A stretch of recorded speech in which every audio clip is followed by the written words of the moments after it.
Bismillahirrahmanirrahim. Assalamualaikum warahmatullahi wabarakatuh.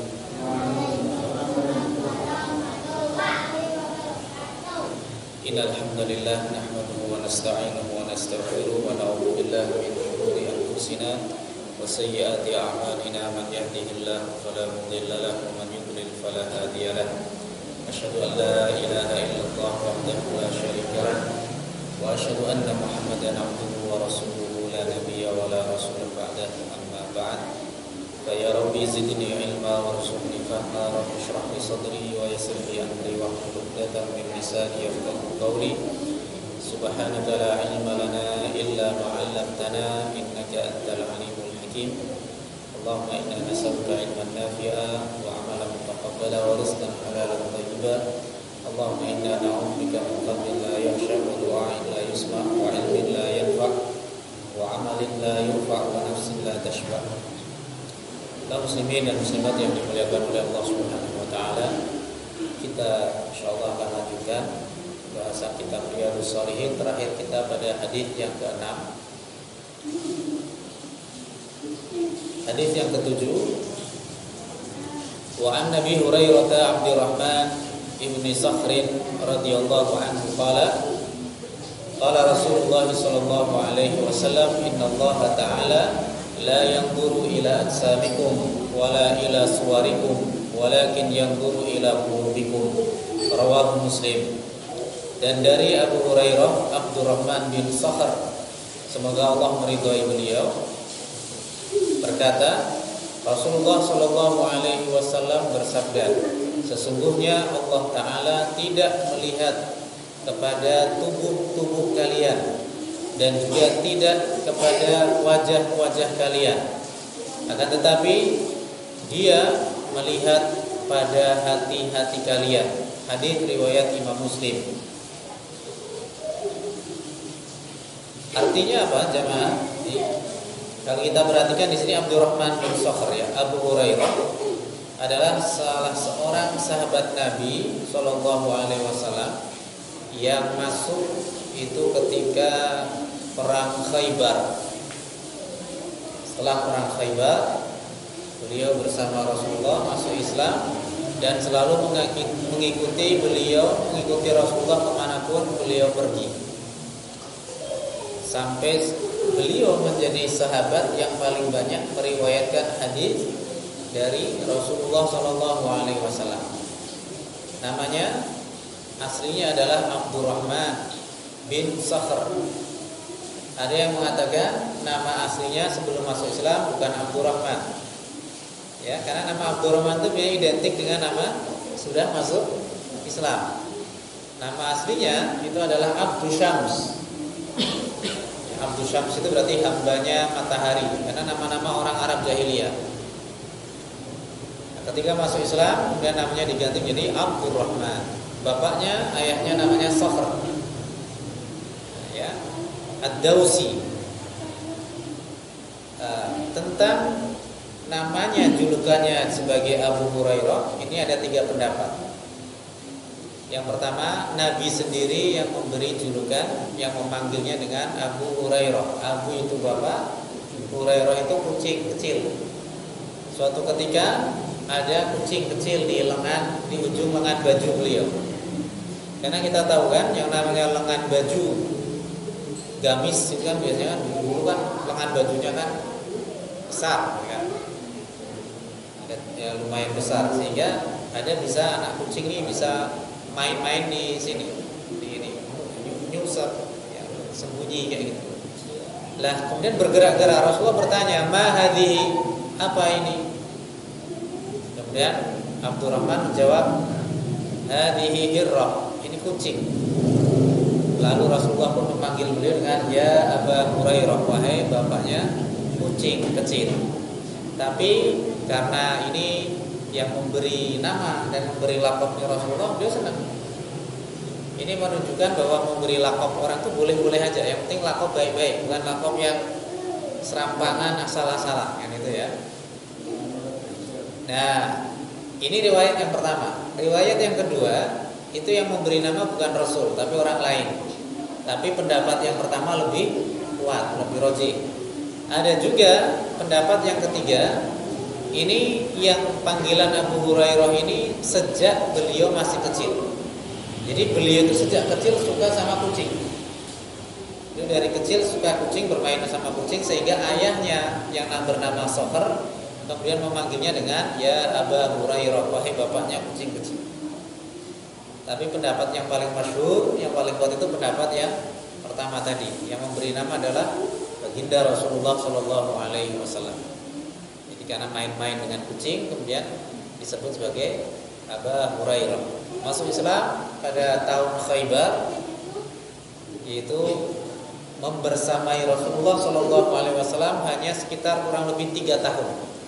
Tetapi di masa yang begitu singkat ini, beliau maksimalkan untuk belajar. Kalau sekarang itu berarti nyantri sama gurunya, yaitu Rasulullah. Kemanapun beliau pergi, beliau mengikuti, sehingga beliau banyak sekali menghafal hadis-hadis dari Rasulullah, dan beliau mengumpulkan meriwayatkan dari Rasulullah itu sebagai sahabat dengan periwayat hadis terbanyak, yaitu sejumlah 5.347 hadis, mengalahkan Ibnu Umar, Anas bin Malik, Aisyah, ya, itu mengalahkan yang lain-lainnya.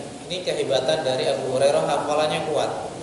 Karena salah satu yang membuat beliau ini hafalannya kuat adalah keberkahan doa Rasulullah SAW. Jadi suatu ketika beliau mengadu kepada Rasulullah, ya Rasulullah, saya khawatir kalau saya ini lupa terhadap hadis yang kau sebutkan. Saya lupa kalau saya khawatir kalau saya lupa hadis yang kau sebutkan ya Rasul. Kemudian Rasulullah mengatakan, Rasulullah bersabda, bentangkan selendangmu. Surban, yang ini selendang, ini rida, itu berarti pakaian bagian atas. Coba buka selendangnya, buka. Maka aku pun, kata Abu Hurairah, aku pun membuka selendangku, dan Rasulullah mengumpulkan tangannya, telapak tangannya di selendang tadi. Kemudian dhummahu, lipat. Setelah itu, sejak dari doa Rasul itu, ya, setelah itu saya tidak pernah hafal, tidak pernah lupa satupun hadis dari Rasulullah Sallallahu Alaihi Wasallam. Ini karena berkah dari doa Rasul Sallallahu Alaihi Wasallam. Nah, salah satu hadis yang beliau riwayatkan di sini adalah Rasulullah Sallallahu Alaihi Wasallam bersabda, Innallaha ta'ala la yanzuru ila ajsamikum. Sesungguhnya Allah Ta'ala tidak melihat kepada tubuh-tubuh kalian, wala ila suwarikum, dan tidak kepada wajah-wajah kalian, walakin yanzuru ila qulubikum, akan tetapi Dia melihat kepada hati-hati kalian. Hadis riwayat Muslim. Maksudnya apa? Allah tidak melihat wajah, tidak melihat tubuh. Maksudnya apa? Bukan berarti Allah enggak melihat cuek, ini bukan. Kata para ulama, syarah hadis ini adalah Allah tidak memberikan pahala berdasarkan wajah. Allah tidak memberikan pahala berdasarkan tubuh. Kalau umpamanya kok pahala itu berdasarkan wajah, tentu yang untung orang ganteng, yang untung perempuan yang cantik.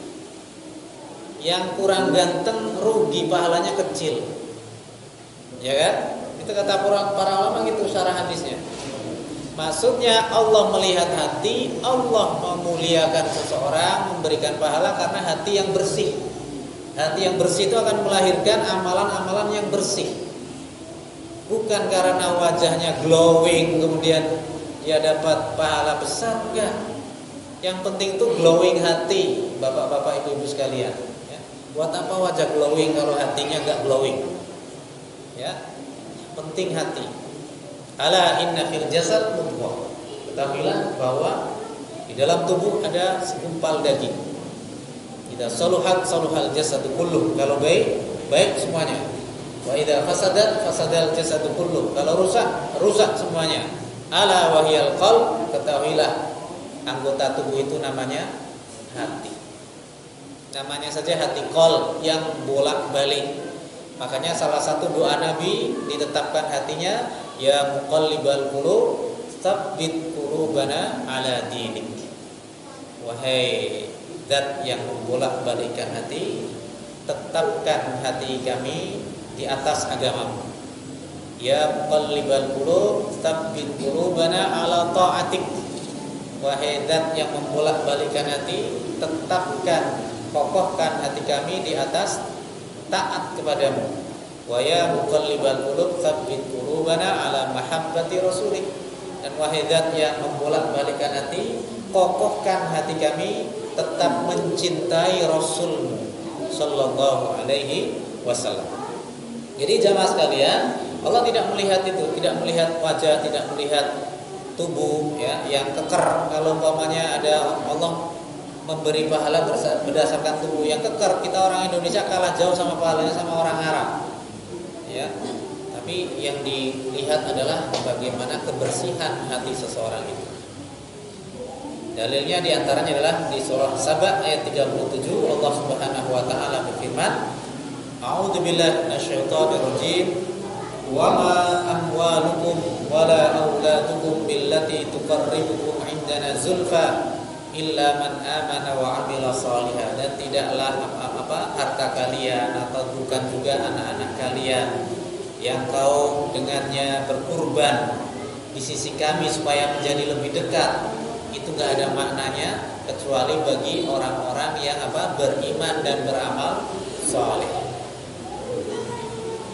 Hadis ini bisa kita petik pelajaran ya. Yang pertama adalah bagaimana pahala itu berdasarkan amal.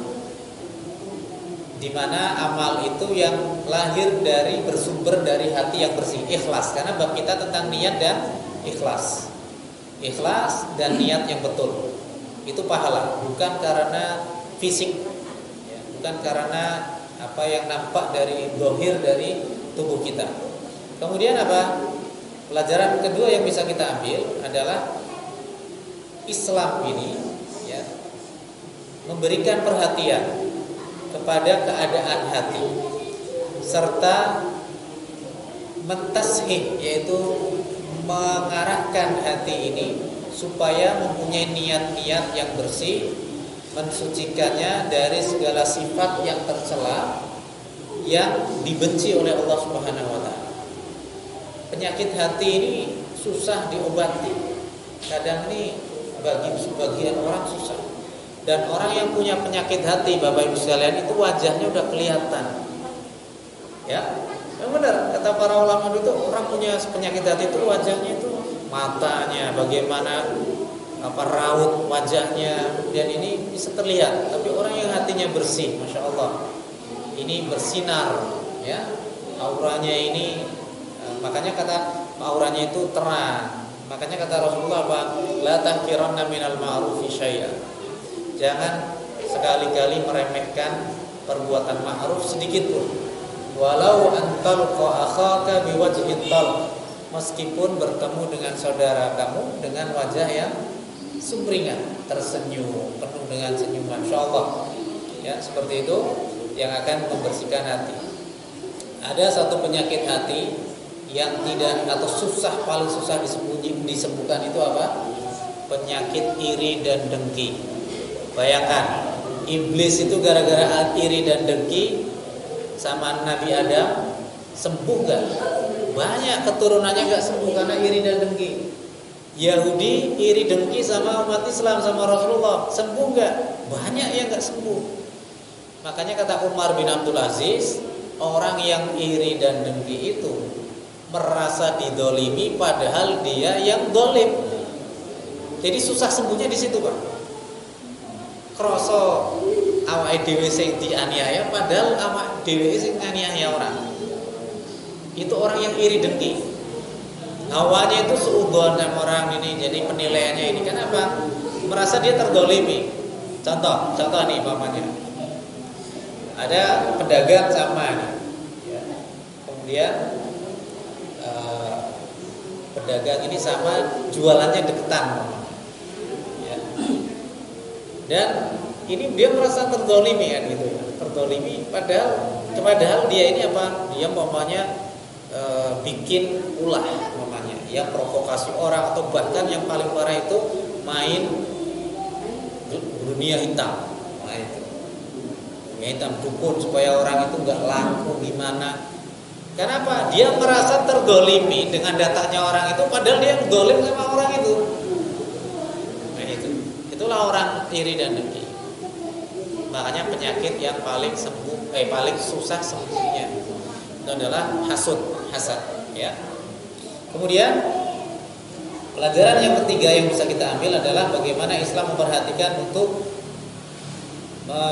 menservis hati, biar hati ini jadi bersih. Menservis hati itu lebih diutamakan daripada servis anggota tubuh yang lainnya. Sebelum kita servis wajah kita biar kelihatan glowing, servis badan kita biar kekar, servis kita dengan lulur biar ganteng ya, atau ke salon biar rambutnya masya Allah. Tetap yang pertama adalah yang perlu kita perhatikan adalah salon hati kita, bukan salon kecantikan. Yang perlu paling penting itu. Karena apa? Amalan hati itu akan membersihkan, artinya menjadi pondasi tolak ukur pokok daripada amal perbuatan tubuh yang lainnya, melainkan amal-amalan yang bersih, yang diterima oleh Allah Subhanahu wa taala karena lantaran tadi apa? Ikhlas. Apalah arti amalan yang enggak ikhlas pada Allah, maka tidak akan diterima oleh Allah, karena ikhlas itu letaknya ada di hati. Baik, itu hadis yang ke-7. Berikutnya adalah hadis yang ke-8.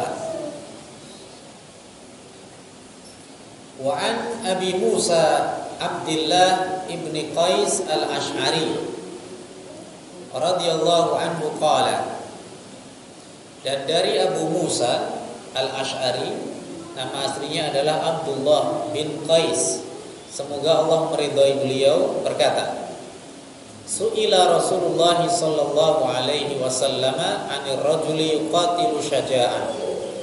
Rasulullah sallallahu alaihi wasallam pernah ditanya tentang seseorang, ya, seorang laki-laki yang berperang dengan tujuan untuk menunjukkan bahwa dia ini adalah orang pemberani, pahlawan. Ya Rasulullah, bagaimana tentang orang yang berjuang, berjihad, yaitu supaya dianggap sebagai pahlawan, dia gagah berani. Dan yang lainnya adalah wa yuqatilu riya'an, dan dia berperang karena riya, ingin dilihat orang.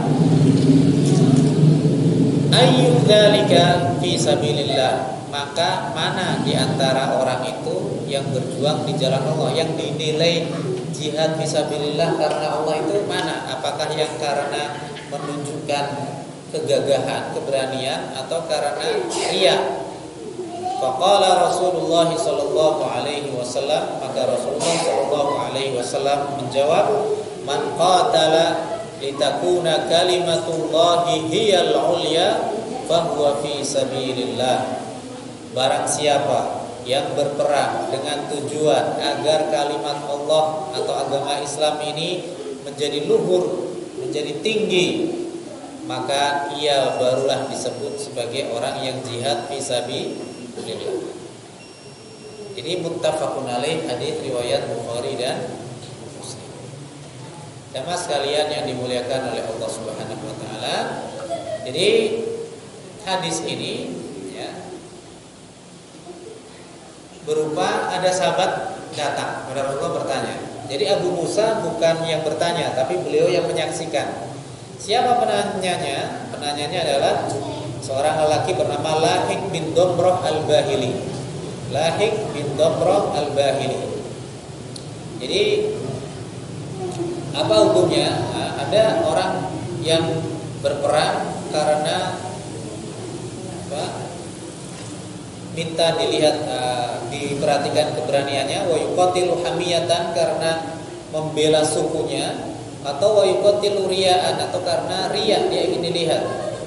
Oke, yang pertama adalah syaja'ah, kita tahu ya, biar dia dilihat gagah berani. Yang kedua hamiyah. Hamiyah itu karena kesukuan. Jadi dulu orang Arab jahiliyah itu mereka suka kalau berperang, mereka ini karena membela suku. Gengsi terhadap sukunya itu luar biasa. Ya, perang karena ini suku Quraisy lah, ini suku apa Khazraj, Aus segala macam ini, suku dari Bani Saqif, semuanya itu karena berperang karena atas nama suku. Karena rata-rata agama mereka sama, menyembah berhala gitu kan.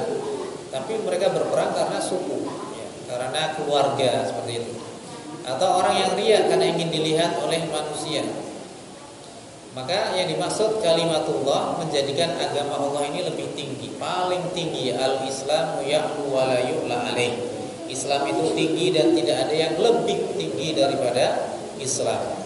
Hadis ini memberikan pelajaran, kesimpulannya di sini pelajaran yang bisa kita petik di antaranya adalah bahwasanya amal itu dianggap di sisi Allah, ya, artinya amal itu dianggap betul-betul itu berdasarkan niatnya, niat yang baik. Ya, bagaimana niat itu? Ya, niat yang karena ikhlas kepada Allah Subhanahu Wa Taala itulah dinamakan baru itu amal saleh. Ya. Adapun yang keutamaan yang berkaitan dengan kenapa ini berkaitan dengan mujahidin, orang yang berperang. Karena apa? Karena memang orang yang berperang itu di jalan Allah, jihad fisabilillah, memang tujuannya adalah untuk meninggikan kalimat Allah, maksudnya meninggikan Islam. Tetapi bukan berarti di sini juga orang yang tentu di sini kenapa orang yang mati syahid itu dia bisa memberikan syafaat kepada anggota keluarganya. Ya, dia tidak perlu dimandikan, ya, itu ya. Tapi dia apa? Tentu ini semuanya, meskipun ada orang yang kelihatan mati syahid, tapi karena mati, kita menghukumi manusia itu karena berdasarkan apa? Yang dohir. Nahkumu bid-dhawahir, wallahu yatawalla as-sarair. Kita menghukumi orang itu berdasarkan dohirnya saja. Masalah yang tidak kelihatan itu urusan Allah. Bisa jadi mungkin ada orang yang mati syahid, kita mau menghukumnya syahid, tapi karena niatnya itu bukan karena Allah, itu urusan Allah. Tapi kita ya tetap ya menganggap dia mati syahid, berarti ya tidak perlu dimandikan seperti itu. Ya kita kubur seperti halnya orang mati syahid. Masalah itu dia itu itu hatinya nanti ada yang ini, itu urusan Allah Subhanahu Wa Taala. Ya. Karena kita tidak ada yang tahu. Kita masuk surga itu bukan karena amal kita, tapi karena rahmat Allah gitu. Tapi jangan keliru juga, kita dapat rahmat Allah tapi kita nggak mau beramal, ya susah lagi gitu. Ya, dan intinya adalah beramallah soleh, beramal solehlah, niat ikhlas buat Allah, dan jangan merasa bangga atau sombong dengan amal soleh kita tanpa kita meremehkan orang lain. Itulah baru nantinya kita mendapatkan rahmat, tiket nanti masuk surga dari Allah Subhanahu Wa Taala. Oke, berikutnya adalah hadis ke-9. Wa an Abi Bakrah Nufai ibn al-Harith al-Thaqafi radhiyallahu anhu, dari Abu Bakrah Nufai ibn al-Harith al-Thaqafi, semoga Allah meridhai beliau.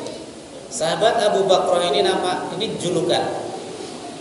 Ini kayak tadi ada Abu Bakar, ini Abu Bakrah. Beda. Kalau bakar itu artinya gasik pagi-pagi. Karena Abu Bakar itu beliau itu orang yang dulu ketika jahiliyah, beliau itu orang yang paling rajin datang ke perkumpulan orang Quraisy. Dia masalah kebaikan itu beliau nomor 1. Baik di masa jahiliyah ataupun setelah Islam. Dan juga beliau orang yang pertama kali menerima Islam dari kalangan lelaki orang Quraisy, dari kalangan orang dewasa. Maka namanya Bakar. Bakar itu berarti gasik, bahasa kita gasik. Cepet-cepet. Disik. Ya. Artinya on time, ya. Orangnya itu on time. Bahkan dulu ada Darun Nadwa. Tahu Darun Nadwa? Parlemennya orang Quraisy sebelah Ka'bah itu. Itu di saat orang-orang belum pada datang, Abu Bakar sudah datang. Makanya beliau orang yang selalu on time, datang duluan untuk urusan-urusan kemaslahatan. Waktu itu beliau orang yang duluan, ya kan? Gasik, ya utang ini ya gasik, ya urusan pokoknya urusan sing apik-apik gasik beliau. Makanya julukannya Abu Bakar, orang yang bapaknya gasik. Nah ada sahabat bedanya cuma tak marbutoh di belakang. Ini Abu Bakar, ini Abu Bakroh, ada tak marbutohnya. Ini beda orang. Nama aslinya Nufai bin Harith Ats-Tsaqafi dari Bani Tsaqif yang ada di kota Taif. Kalau Abu Bakar itu orang Quraisy, ini Abu Bakroh ini orang dari Taif. Dari apa? Dari suku Tsaqif, Bani Tsaqif dari kota Taif. Kalau Quraisy itu ada di Mekah. Ini Abu Bakroh namanya. Nama aslinya Nufai bin Harith bin Al-Harith. Kenapa punya julukan Abu Bakroh? Bakroh itu bakar itu tadi gasik. Kalau bakroh artinya beda. Bakroh itu artinya ini kerean. Ya. Jadi kalau kita punya sumur zaman dulu itu kerean, itu yang bulat itu. Nah, ya katrol. Jadi ceritanya gini, Pak. Setelah Fathu Makkah itu orang-orang Makkah kan pada nyerah, masuk Islam. Ya kan, Rasulullah 10.000 pasukan menaklukkan kota Mekah dan orang-orang Mekah itu semuanya pada masuk Islam. Artinya hampir semuanya masuk Islam. Ditaklukkan itu kota Mekah. Namanya Fathu Makkah, pembukaan, kemenangan dan penaklukan kota Mekah. Ternyata apa? Ada orang Arab waktu itu, orang Arab jahiliyah, itu antara mau beriman kepada Rasulullah masuk Islam itu mikir-mikir. Standarnya gini, saya mau beriman kepada Muhammad, tapi syaratnya Muhammad ini dalam waktu dekat bisa menaklukkan Arab nggak? Gitu. Bisa menaklukkan Mekah nggak? Ternyata apa? Allah buktikan bisa menaklukkan Mekah. Sehingga waktu itu waraitan nasa yadkhuluna fi dinillahi afwaja. Kau lihat itu pada hari itu orang-orang masuk ke agama Allah berbondong-bondong. Ada dari ini yang masuk Islam datang dari Rasulullah. Tapi di sisi lain ada juga kabilah-kabilah atau suku-suku di luar Makkah ini yang merasa jengkel. Nah, artinya dia marah. Kenapa ini Islam yang berkuasa sekarang? Kita kalau mau haji gimana ini? Nah, kan sudah dikuasai umat Islam, ya kan? Kan haji harus di Makkah. Akhirnya mereka bersekutu, Pak. Bersekutu salah satunya Mekah sudah jadi negeri Islam, Taif itu kota besar waktu itu. Jadi waktu itu kota besar ada dua, Mekah dan Taif. Sehingga orang-orang Taif ini merasa ini kota besar, pusat peradaban Arab jahiliyah waktu itu di samping selain Mekah. Itu marah. Akhirnya mereka menyatakan perang kepada kaum muslimin. Maka terjadilah perang Hunain dan dilanjutkan dengan perang Taif. Nah, Abu Bakar ini orang Taif. Waktu itu beliau kafir. Taif dikepung sama kaum muslimin. Ya, dikepung sampai stok makanan mau habis.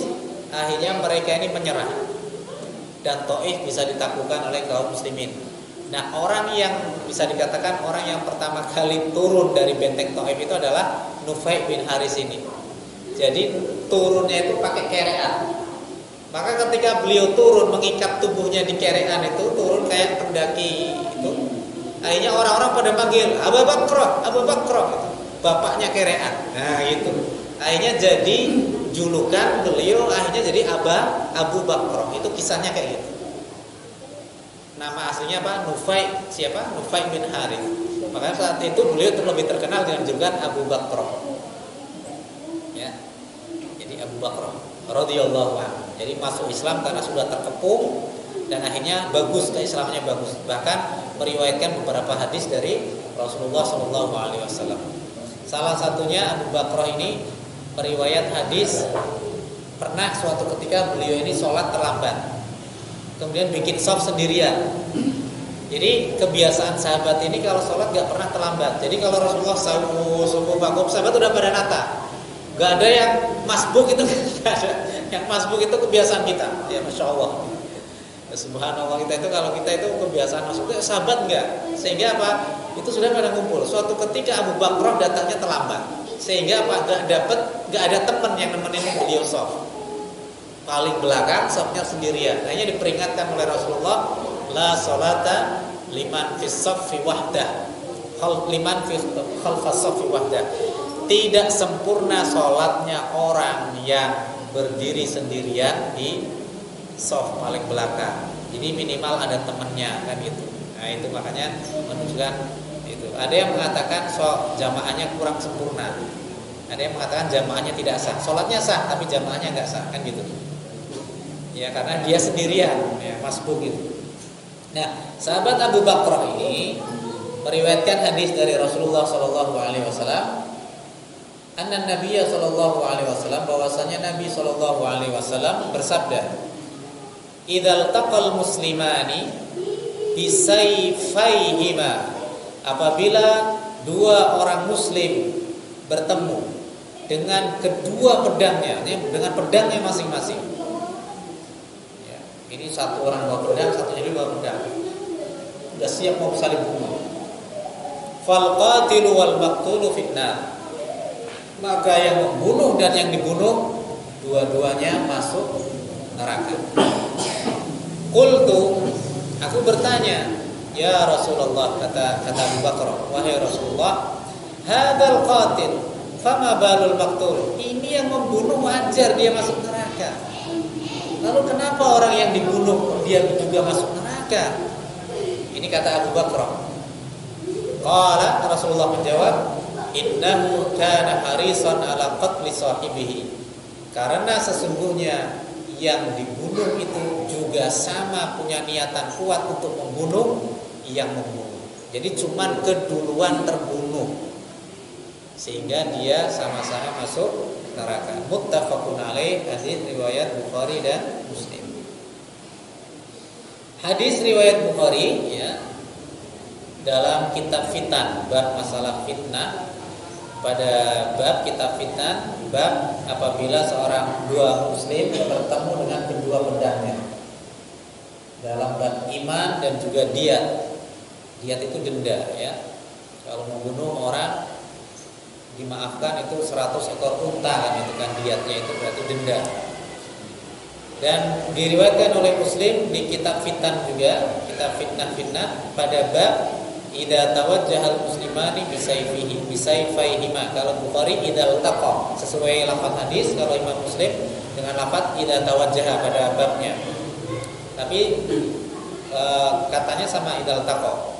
Kalimatnya sama, cuman kalau babnya, kalau Imam Bukhari idza taqa, kalau Muslim idza tawajjaha, sama-sama apabila dua orang muslim, kalau menurut Imam Bukhari bertemu, kalau menurut Imam Muslim saling berhadapan, sama sebenarnya dengan kedua pedang mereka.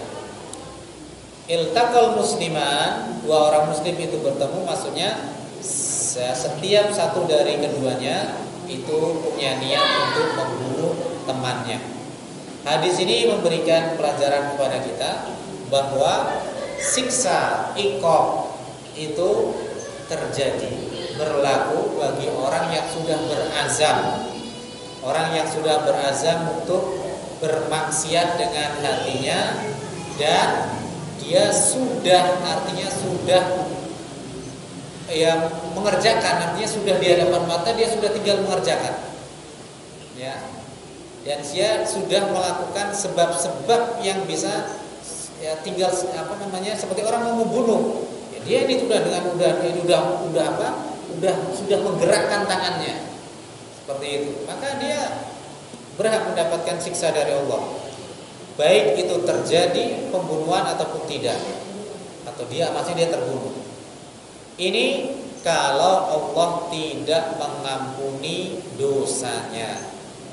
Jadi ada di ayat wa man qatala mu'minan muta'ammidan fajazaohu jahannam khalidan fiha. Barang siapa yang membunuh seorang mukmin dengan sengaja, maka balasannya adalah neraka jahanam, dia kekal di dalamnya selama-lamanya. Jadi kalau ada orang membunuh itu siksa neraka selama-lamanya. Ada juga ayat riba, itu siksa neraka itu selama-lamanya. Maksudnya apa? Kok bisa muslim kok masuk neraka selama-lamanya? Ini perlu disyarat. Karena kan Allah nanti akan mengeluarkan setiap orang yang di dalam hatinya ada satu dzarrah keimanan. Kok ada ayat atau hadis bahwanya orang masuk neraka selama-lamanya? Seperti ayyuma imra'atin talabat min zawjihal talaq min ghairi ba'sin ma falam tarum aw falam tashum rihal jannah. Siapa wanita, ya, siapapun wanita yang menuntut cerai suaminya tanpa ada alasan yang dibenarkan, maka perempuan itu tidak akan mencium bau surga. Padahal baunya tercium selama perjalanan 40 tahun. Jadi jarak perjalanan 40 tahun itu udah tercium baunya, udah harum. Maksudnya apa? Berarti seorang muslimah nuntut cerai suaminya, dia gak akan masuk surga. Bukan seperti itu. Kata para ulama dalam mensyarah hadis dan ayat ini, maksudnya adalah saking lamanya dia tinggal di neraka sampai surga itu masih jauh baginya untuk dia masuk. Itu maksudnya. Karena setiap muslim itu berhak mendapatkan surga. Mukmin selama dia tidak menyekutukan Allah, dia berhak masuk surga meskipun dia masuk neraka lama. Jadi masuknya lafaz kekal di neraka itu atau tidak mencium surga, maksudnya karena masa yang dia lalui di neraka itu terlalu lama sehingga cukup jauh baginya untuk masuk surga. Nauzubillah kita. Mudah-mudahan kita dihindarkan dari amalan-amalan tadi. Dan yang terakhir, pelajaran yang terakhir dari hadis ini, ancaman. Awas, hati-hati bertengkar sesama muslim, apalagi saling membunuh, saling perang. Karena itu bisa menyebabkan kelemahan umat Islam dan Allah murka.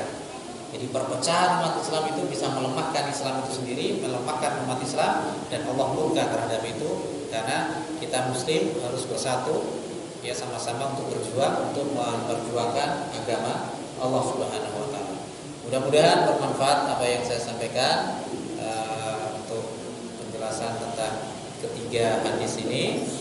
Hadis ke-7, hadis ke-8, hadis ke-7 tentang bagaimana pentingnya hati. Kita ini diberikan pahala karena hati. Kemudian hadis yang ke-8, kita tidak boleh beramal karena riya atau karena kesukuan atau karena biar dianggap pahlawan. Dan yang ke-9, hadis ke-9, tidak boleh ada pertengkaran apalagi cekcok sampai berantem, beradu, saling membunuh, berperang antara muslim satu dengan yang lainnya. Itu saja, kita akhiri dengan hamdalah alhamdulillahirabbil alamin dan doa kafaratul majlis. Subhanakallahumma wa bihamdika asyhadu an la ilaha illa anta astaghfiruka wa atubu ilaik. Wassalamualaikum warahmatullahi wabarakatuh.